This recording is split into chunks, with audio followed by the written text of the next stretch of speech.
Welcome, Genesis International College students. Let's jump right into this explainer.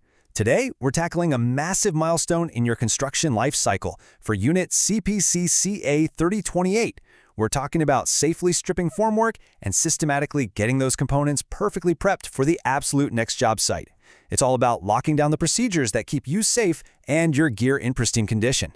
So here is our roadmap for today. We'll be hitting pre-stripping safety checks, controlling common hazards, the safe dismantling sequence, preparing components for reuse, and finally, some final key takeaways. Let's get to it.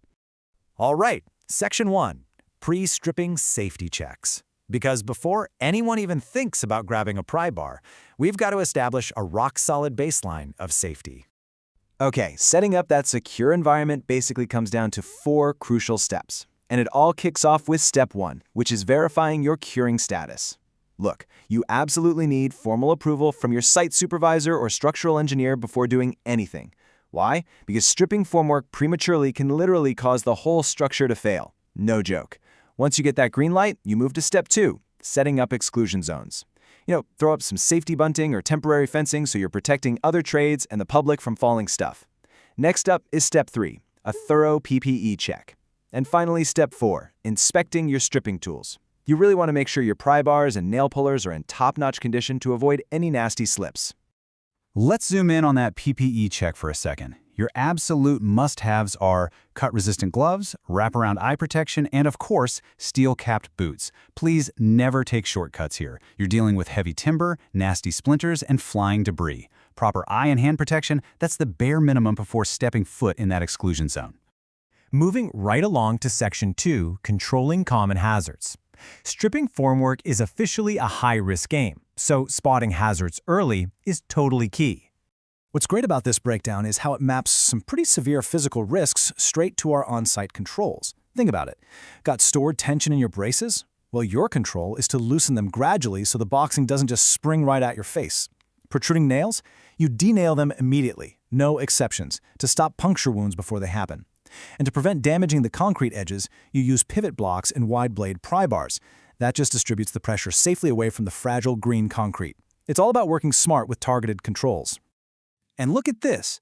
Managing dismantled slab formwork means you are wrangling incredibly heavy, bulky, and sometimes super slippery materials. Strict WHS regulations absolutely demand team lifting and good body mechanics here. Grab mechanical aids if you've got them, but always team lift in these tight spots so nobody throws out their back. All right, on to Section 3, the safe dismantling sequence. The area is secure, hazards are controlled, now it's time for the physical teardown, or sequential stripping. Let's look at how this builds on AS 3610 requirements. Step 2 here, removing in sequence, is the cornerstone. Basically, sequential stripping means you carefully take out the non-load-bearing components way before you touch the primary supports. It's like a giant puzzle. Taking pieces out in the wrong order could bring the whole thing crashing down under its own weight or the weight of leftover slurry. Once it's down, you denail right away, check it for warping, and then get it cleaned up and stored. Using your specialized stripping tools the right way is totally make or break for this sequence. Notice how carefully the boxing is being eased away here? You've got to distribute that prying pressure because the concrete is what we call green right now. It's fresh and highly vulnerable to chipping if you try to force it. Zooming right into edge boxing, you've got to follow this exact checklist to break those seals gently. First, pop those perimeter fixings so the boards don't pinch. Then, ease the internal corners. Those are high suction areas, so take out junction fixings first and pry the shorter board to break the seal. Extracting rebate infills, lift them straight up vertically. And this is huge. Never, ever apply mechanical pressure against the horizontal concrete shelf. It's super thin and will crack instantly. After that, chuck your metal waste in a sharps bucket and run a gloved hand or scraper over the board to guarantee there are absolutely zero hidden fixings left. And honestly, getting rid of those sharp hazards on the spot just protects the whole crew.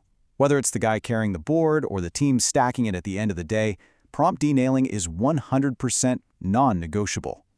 Which brings us to Section 4, preparing components for reuse. The formwork is down, but the job's not over until your gear is prepped for its next round. Good maintenance is literally a money saver. It massively extends the life of that expensive form ply and timber. So, here's your 4-step prep. 1. Grab a wide blade steel scraper and get all that hardened concrete splatter off the internal face. 2. Wire brush the edges so they butt up tightly on your next pour. 3. Hit it with a protective coat of oil so the timber doesn't dry out or warp. And 4. Wipe down any overspray. You definitely don't want to leave a slip hazard lying around your site. But hey, quick heads up. Oiling isn't one size fits all. You have to match your release agent to the material you're using. Porous stuff, like your traditional timber or plywood, acts like a sponge, so it needs a sealer or a thicker initial coat. But non-porous surfaces, like modular steel or plastic, they don't absorb a thing. A super thin, even film is all they need. Go heavy on the oil on steel and it's just going to pool at the bottom of the forms. Next thing you know, you've got bug holes or horrible stains on the finished concrete of your next project. Nobody wants that. All right, let's wrap this up with Section 5, Final Key Takeaways. Time to lock in these compliant, professional procedures into your workflow. Consider this your ultimate unit checklist. Only strip formwork after your supervisor completely verifies the curing strength. Ease that edge boxing off carefully using pivot blocks to protect the green slab. Stick strictly to a planned, sequential teardown. Respect your exclusion zones and always team lift. And finally, properly prep your reusable assets. De-nail, clean, oil correctly, and stack them safely on level bearers. So, as we finish up this explainer for Genesis International College, here's a question for you to chew on. How will mastering these step-by-step habits elevate your own professional standard out there in the field? Formwork isn't just slapping timber together. It is systematically managing a whole project lifecycle, from that very first safety check to stacking a perfectly oiled board at the end of the day. Keep this guide fresh in your mind for your next site. Stay safe out there, and I'll catch you in the next explainer.